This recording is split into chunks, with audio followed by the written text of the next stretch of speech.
Vamos estudar a lição? Super terça-feira, dia 4 de novembro, estamos juntinhos aqui e o tema de hoje é: quando o silêncio custa caro. Como é que você sabe que algo precisa ser denunciado e você se cala?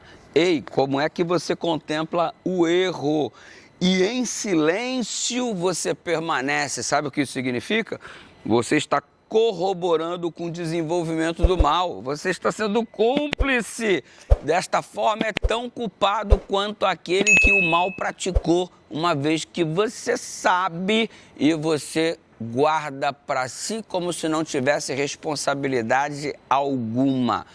Do que você está falando, pastor? Eu estou falando aqui num contexto específico. Qual é o contexto específico?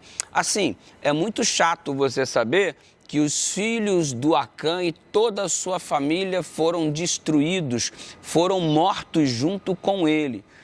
Ah, pastor, que injustiça, o Acã peca e os filhos pagam, a esposa paga. Não é injustiça a morte de toda a família, sendo que ele foi o praticante do mal? Só que, olha, Deus é justo, você sabe disso. Você se lembra da rebelião de Datã, Coré e Abirão?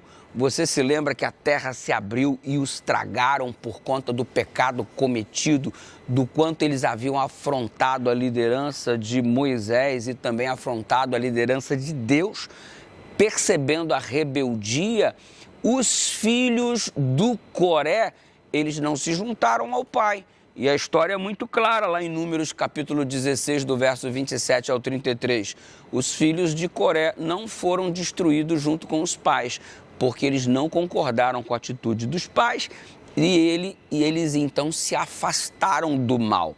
Diferentemente da família de Acã, que sendo ela sabedora do mal que Acã havia praticado, corroboraram com o mal, permanecendo posicionado ao lado do erro do pai. Então perceba que o silêncio custou muito caro. Cada um será morto pelo próprio pecado, já diz Deuteronômio capítulo 24, verso 16. Então, concluímos que, sendo Deus justo, e uma vez que na ocasião que envolveram os filhos de Coré, eles não foram destruídos porque fugiram do erro do pai, e uma vez que Deus é justo, estamos concluindo que os filhos deste indivíduo Acã, que foram destruídos, corroboraram com o pecado do pai e foram também elos fracos na corrente que se chama Israel. Cúmplices é o resumo da ópera, é a palavra que diz tudo. E aí você toma como ponto de partida e conclusão final também o texto de Efésios capítulo 6, verso 1. Filhos, obedeçam aos seus pais no Senhor, pois isso é justo. Quando é que a gente deve obediência aos pais? Quando eles estão de acordo com a palavra de Deus. Obedeçam seus pais no Senhor. Agora, se teu pai está fazendo uma parada toda errada, tua mãe está toda errada também, transgredindo e sendo desobediente a Deus, você corrobora com isso? Então você é transgressor tanto quanto, porque a nossa fidelidade se deve aos pais, mas acima de tudo devemos fidelidade ao Senhor, acima de todas as coisas.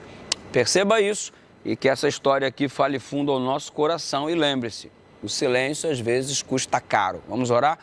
Pai querido, ajuda-nos a nos posicionarmos diante da maldade que há no mundo e, lamentavelmente, às vezes algum tipo de mal acomete membros da nossa família, que não possamos ser coniventes, que não possamos ser compactuantes de toda este pecado ou distanciamento do Senhor, mas que nos posicionemos sempre ao teu lado, em nome de Jesus. Amém.